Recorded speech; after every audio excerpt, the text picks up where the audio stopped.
Hi, Cricketers. My name is Kerri. I am the author of Cricketer.com. So, you guys want to start a business with your Cricut machine. Maybe you already have a Cricut Maker, Cricut Explore Air 2, or Cricut Joy. And you're wondering, can I really start a business with my Cricut machine? I'm here to tell you that yes, you can! I started my own Cricut business about 3 years ago with my Cricut Explore Air 2. If you want to see what I sold in my first few months in business, I have several videos on my YouTube channel. I show exactly what I made, how many of them I sold, and how much money they cost. He's a lovely Sally kitten. Alright, everybody pile in so Mom can film. Even Callie. I went into a couple different Cricut groups and I asked this question. I said, what advice would you give to someone thinking about starting a Cricut business?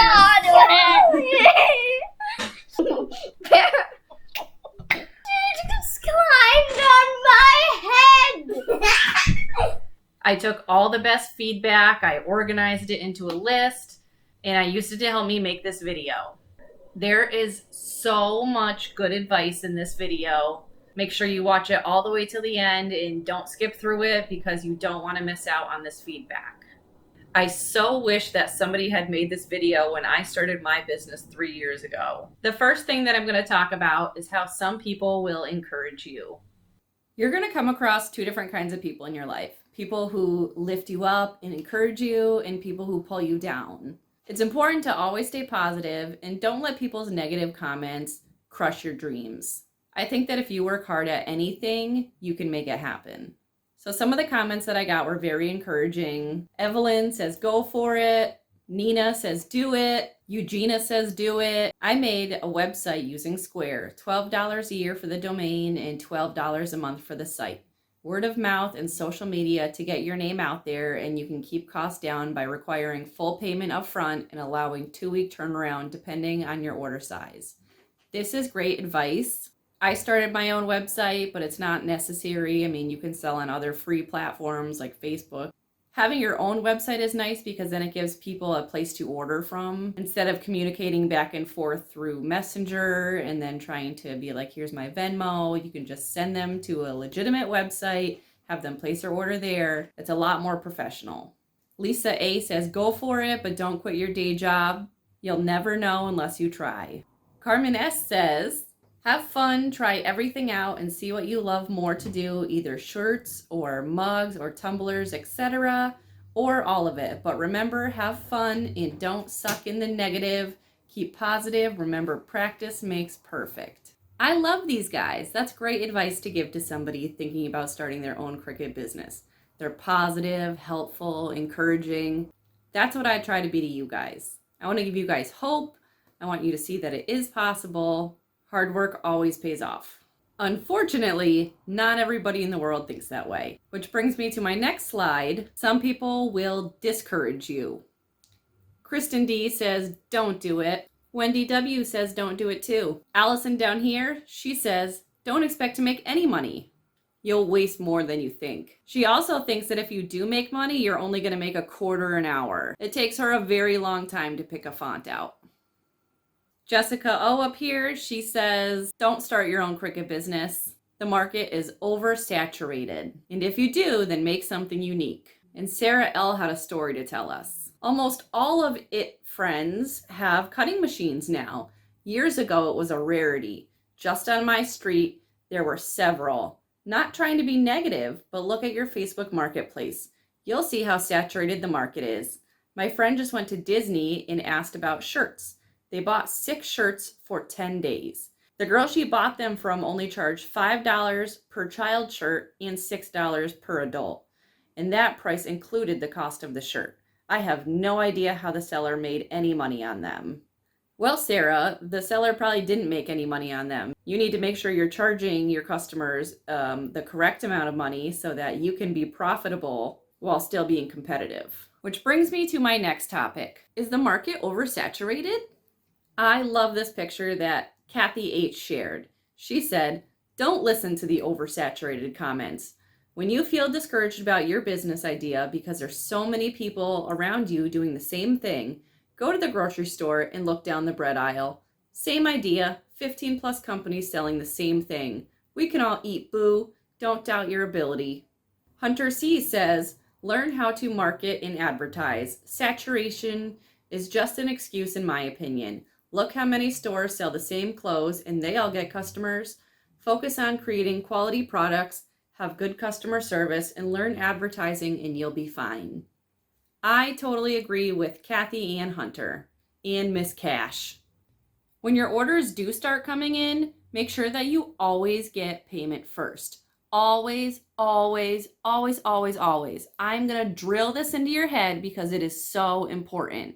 I can't tell you how many times that I have had customers order things from me and they told me that, oh, I don't have a debit card. I can only pay cash. I promise I'll pick it up. I gave them the benefit of the doubt, even after explaining to these people that my policy is that I always get payment first. I never make anything personalized without prepayments. But sometimes I would make an exception. And you know what? Those times that I made an exception were the times that I got screwed. I have a whole pile of stuff that I had personalized for people in the beginning when I first started out and I didn't really know. And then I would make the things. And then when I would go to contact the people to have them pick up their items, they went ghost. They just poof, disappeared and I never heard from them again. Sometimes they would block me. Like, why are you going to go through the effort of messaging somebody, telling them you want this item, this is how the names are spelled, I'll meet you then to have the person make it and then never show up to pick it up? You may think that this doesn't happen often, but it happens all the time. And after speaking to other Cricketers that I know, it's not just me. Like, people suck and they do this to other people. So make sure that you always, always, always accept payment first. Don't make anything without being paid. Amazon doesn't ship you stuff and say, I'll pay later. Etsy doesn't ship you stuff and say, yeah, IOU is fine. Don't do that to yourself either. The only positive thing that came out of people screwing me over was that I then had blanks to display at my craft fairs. There are tons of different ways that you can accept payment. There's PayPal, Square, Cash App, regular cash, Venmo, and Facebook Pay. I'm sure there's some other apps out there too that I don't know of, but those are the ones that I use. The only ones that I would really recommend would be PayPal, Square, and Cash.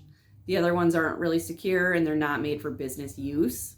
I've heard stories of people who were selling on Facebook and they were using Facebook Pay and then their account got closed down.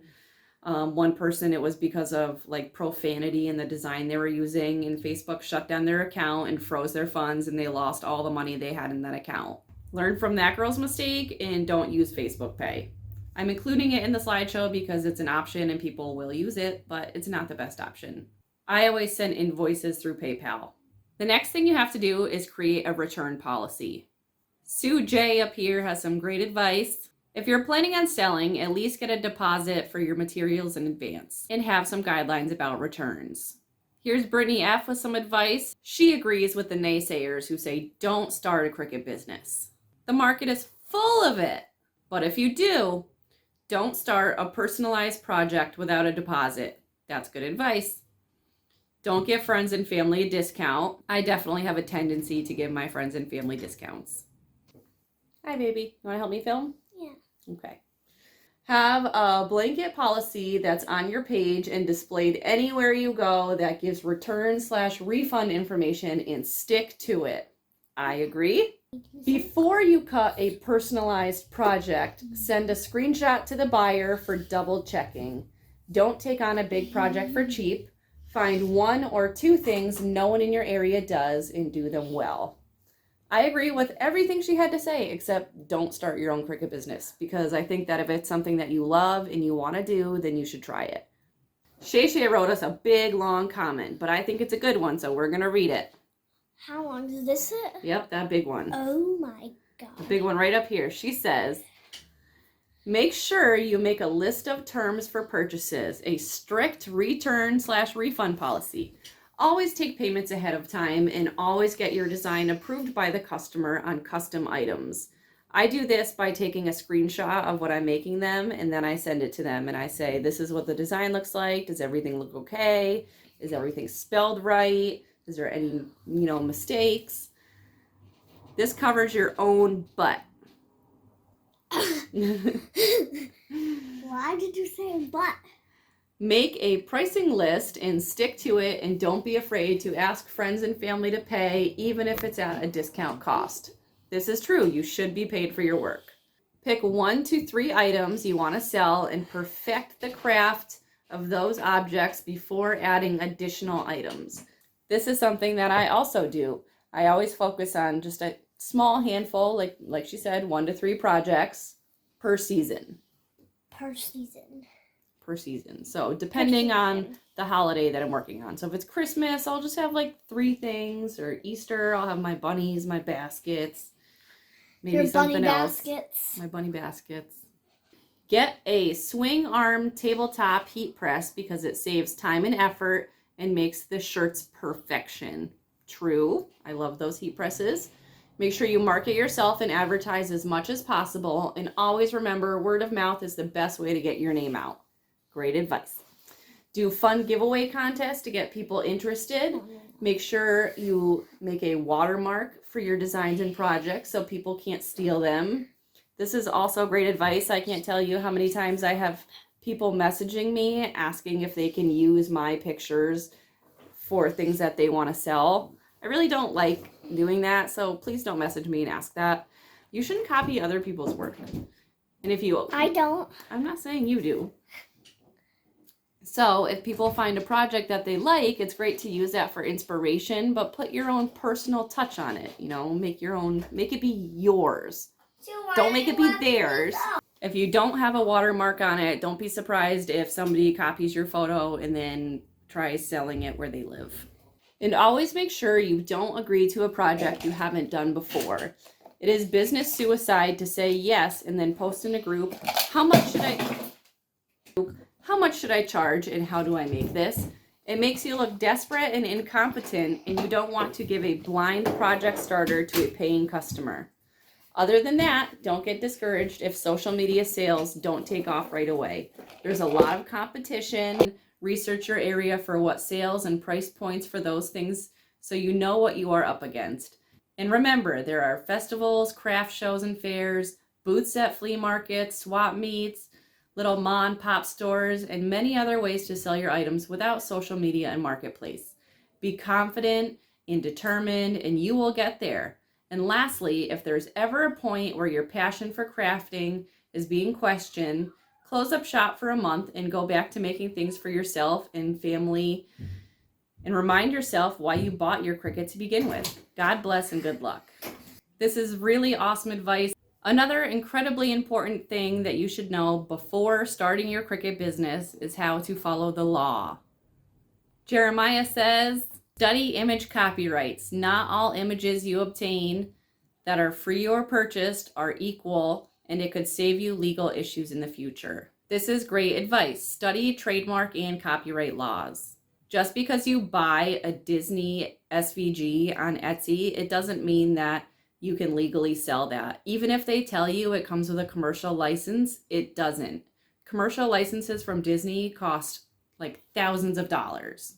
I'm willing to say that nobody with a little Cricut business is getting licenses from Disney to sell. It's not legal. If you try to do it on Etsy, chances are your shop will get shut down. You don't want to risk getting sued or getting in trouble. It's not worth it. Danielle W. brought up the tax ID number. That's another important legality that you need to know about. You can get your tax EIN number right online. So look up tax IRS EIN number. You can apply right online. And another thing that you need is a business license. I got this right from my town hall and it only cost me $25. This varies state to state, so make sure that you double check the state that you live in and what their requirements are. You can see the comments that were under Danielle W's comment right up here. Bauer K says, for what? Ha. Aaron says, a business. And Bauer says, who need that? LOL. Like, it's funny to run an illegal business. It's not going to be funny when you get caught. These are laws for a reason. Well, Danielle, Aaron, and Denise, I have to say that you guys are right. Anybody with a business does need this. Following the law also has its advantages because then you can write off some of your business expenses on your taxes. The next piece of advice is that it's okay to make mistakes. Julie says have patience. Jeremiah says don't be afraid to make mistakes. Barbara says start with simple requests and grow in knowledge. Adriana also agrees that it's okay to make mistakes.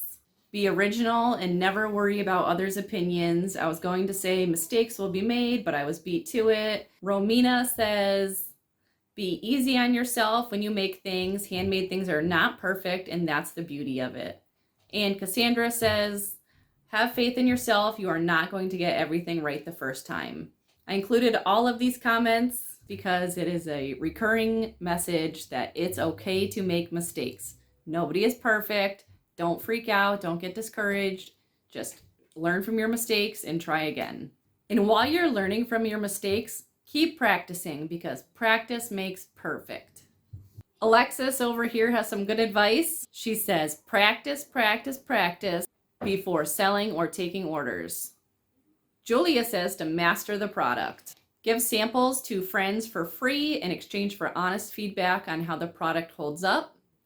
Jenny says make a business plan. Remember that it takes 2 to 3 years to be successful.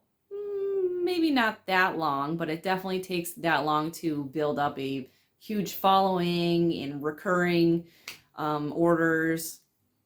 You can see from my videos on my channel that I was making 700, 600, 2,000, my first few months in business. She also says, do not accept orders for things that you don't know how to do. Super true. If somebody messages you, hey, can you make me a doormat? Don't say yes if you've never made doormats before. If you don't know how to make the stencil with freezer paper and do dabbing with paint, sometimes things aren't always as easy as they look. She also says to experiment with several different products and variations so that when someone orders something, you know how to do it. Also, it provides you with marketing and make sure you spell vinyl properly. I don't know why spelling vinyl properly is super important. I don't talk about vinyl in my advertisements. Here's some more great advice from Perla. She says, watch lots of YouTube videos like this. Do not buy Cricut vinyl. I agree, it's not very good. Stick to perfecting one product before moving to the next. Also very good advice. Amazon is your best friend for prices. Not true. Amazon prices are actually really not very good at all. Sometimes I find way better prices in brick and mortar stores. So you'll see me go to Five Below, the Dollar Tree, Ocean State Job Lot. Overall, patience and never give up. It will feel complicated and hard at first, but you will get there. I totally agree with this. Nothing that you ever try at first comes easy. You'll struggle. It's like if my kids are riding their bike and they fall down when they're first learning, I encourage them to get back up and keep trying and never give up. The only way that you're going to fail at your business is if you give up. If you keep trying for 3 years, you're just going to keep getting better. Let's see what Helen M has to say. I'm hoping to one day be able to sell stuff right. I do it for free to get the practice. I've only made shirts so far, but they say you should not start charging until you are really good because it can hurt your reputation. I wouldn't be making stuff for free and giving it away unless that's what you really want to do. When I was making things for practice for my friends and family, I only charged them for the blank. So when my friend wanted to buy an elephant for her nephew, I only charged her the $10 because I was still learning. I wouldn't just give stuff away for free for the practice. It is good advice to practice until you get really good at what you're doing though. The next thing we're going to talk about is